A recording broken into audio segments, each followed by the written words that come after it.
Good day, everyone. It's story time. This narration is all about The Black Cat by Edgar Allan Poe. Tomorrow I die, and today I want to tell the world what happened, and thus perhaps free my soul from the horrible weight which lies upon it. But listen, and you shall hear how I have been destroyed. When I was a child, I had a natural goodness of soul, which led me to love animals, all kind of animals, but especially those animals we call pets, animals which have learned to live with men and share their homes with them. There is something in the love of these animals which speaks directly to the heart of the man who has learned from experience how uncertain and changeable is the love of other men. I was quite young when I married. You will understand the joy I felt to find that my wife shared with me my love for animals. Quickly she got for us several pets of the most likable kind. We had birds, some goldfish, a fine dog, and a cat. The cat was a beautiful animal, of unusually large size and entirely black. I named the cat Pluto, and it was a pet I liked best. I alone fed it, and it followed me all around the house. It was even with difficulty that I stopped it from following me through the streets. Our friendship lasted, in this manner, for several years, during which, however, my own character became greatly changed. I began to drink too much wine and other strong drinks. As the days passed, I became less loving in my manner. I became quick to anger. I forgot how to smile and laugh. My wife, yes, and my pets too, all except the cat, were made to feel the change in my character. One night, I came home quite late from the inn, where I now spent more and more time drinking, walking with uncertain step. I made my way with effort into the house. As I entered, I saw, or thought I saw, that Pluto, the cat, was trying to stay out of my way, to avoid me. This action, by an animal which I thought still loved me, made me angry beyond reason. My soul seemed to fly from my body. I took a small knife out of my coat and opened it. Then I took the poor animal by the neck, and with one quick movement, I cut out one of its fear-filled eyes. Slowly the cat got well. The hole where its eye had been was not a pretty thing to look at, it is true, but the cat no longer appeared to suffer any pain. As might be expected, however, it ran from me in fear whenever I came near. Why should it not run? Yet this did not fail to anger me. I felt growing inside myself a new feeling. Who has not, 100 times, found himself doing wrong, doing some evil thing for no other reason than because he knows he should not?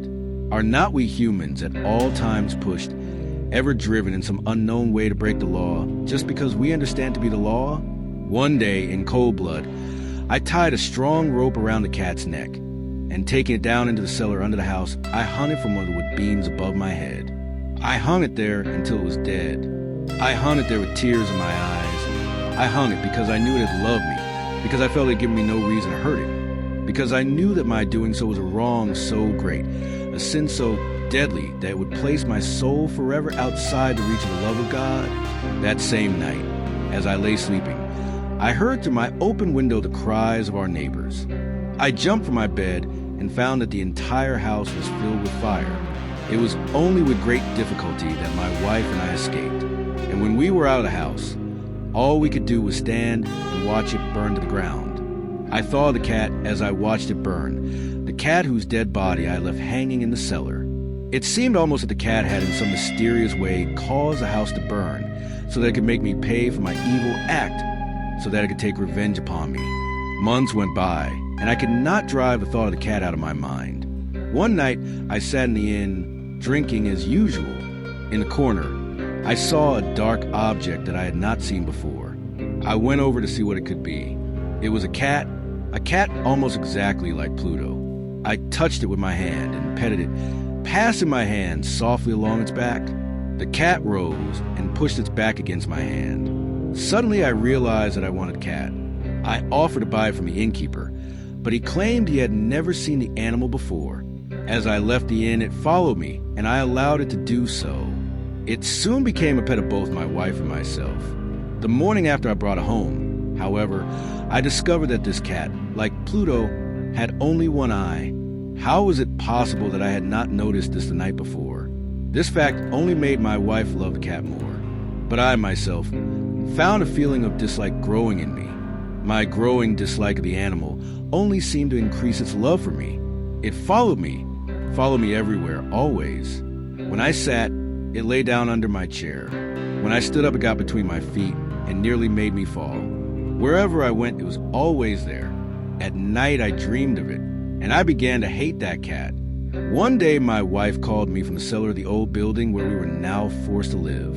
As I went down the stairs, the cat, following me as always, ran under my feet and nearly threw me down.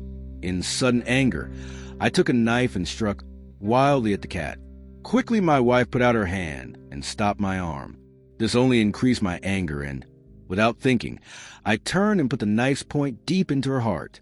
She fell to the floor and died without a sound. I spent a few moments looking for the cat, but it was gone, and I had other things to do, for I knew I must do something with the body, and quickly. Suddenly, I noted a place in the wall of the cellar, where stones had been added to the wall to cover an old fireplace which was no longer wanted. The walls were not very strongly built, and I found I could easily take down those stones. Behind them there was, as I knew there must be, a hole just big enough to hold the body. With much effort, I put the body in and carefully put the stones back in their place. I was pleased to see that it was quite impossible for anyone to know that a single stone had been moved. Days passed. Still there was no cat. A few people came and asked about my wife, but I answered them easily. Then one day, several officers of the police came, certain that they could find nothing.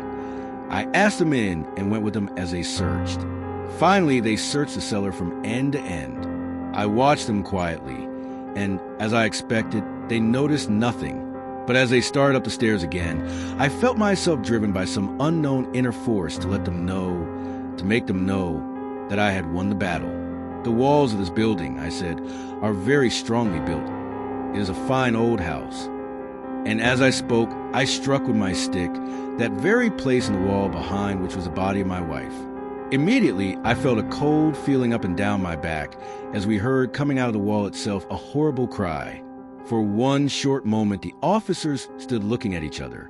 Then quickly they began to pick at the stones, and in a short time they saw before them the body of my wife, black with dried blood and smelling of decay, on the body's head.